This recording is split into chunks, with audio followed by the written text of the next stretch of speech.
Friday in Tryon, North Carolina, and it's been another gorgeous day today. We do need rain desperately, but it sure has been nice today. Just going back over some of my notes on past years. And several years ago, I preached a message about Abraham and Lot dividing up. It's really quite an interesting story. It made me think about what's the likelihood that God is going to rapture his children out of this world soon. What's the likelihood that there's going to be a final judgment of this world? Well, in Genesis chapter 13, beginning at verse 5, we see Lot and Abraham separate. And it says that Lot moved as far as Sodom in his tents.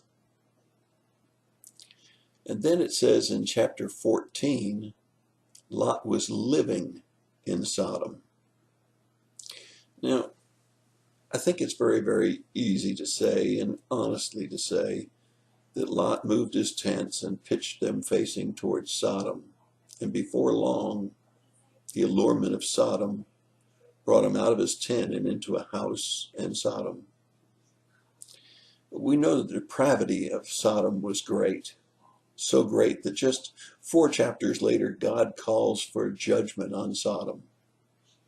He rescues Lot and his family out of Sodom, but Sodom is utterly destroyed. Take a look at our world today. Take a look at abortion, homosexuality, the lack of esteem for life, shootings, murders, rapes, violence, crookedness, ethics. And ask yourself, are we far from Sodom? And if we are not far from Sodom, then where are we? Let me just tell you, I looked on the internet again today to see about the statistics of my message of just a few years ago.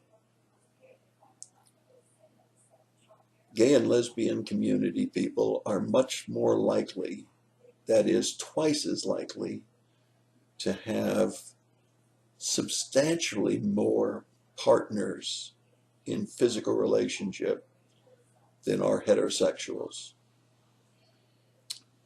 Unions of homosexuals and unions of heterosexuals are substantially different, almost 5 times more likely to fail than a heterosexual relationship. Violence within a heterosexual community versus a homosexual community is substantially different. There's far more violence in the homosexual, gay, and lesbian community than there is in the heterosexual community. More rapes, more violence. Sexually transmitted diseases, much higher amongst the gay and lesbian community. The Bible says it's wrong. And yet we as a country and around the world have said it's okay. So the title of my message several years ago was Depravity Before Destruction. It happened with Noah.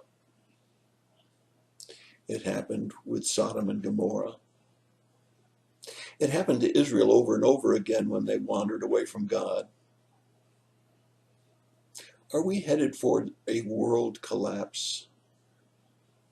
Maybe it won't be through God's hand directly, maybe just directed by God or allowed by God through terrorists, nuclear weaponry. Nevertheless, you have to ask yourself, if all of these events in Genesis happened 2,000 years before, listen to what it says in 2 Peter chapter 2, verses 6 through 9. And if he condoned, let's start again. If he condemned the cities of Sodom and Gomorrah to destruction by reducing them to ashes, having made them an example for those who live ungodly lives thereafter, if he rescued righteous Lot, oppressed by the sensual conduct of the unprincipled men, and for what he saw that he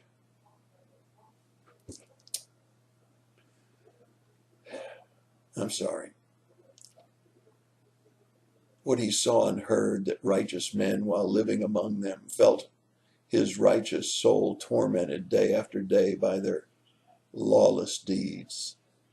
The Lord knows how to rescue the godly from temptation and to keep the unrighteous under the punishment for the day of judgment. One profound statement: God found it easier to take Lot out of Sodom than to take Sodom out of Lot. Let me say it one more time for you. God found it easier to take Lot out of Sodom than it was to take Sodom out of Lot. In today's society, will it be easier for God to take his out of this world rather than take this world out of today's Christians? Something for you to think about. Your thought for the day. God bless you and have a great day.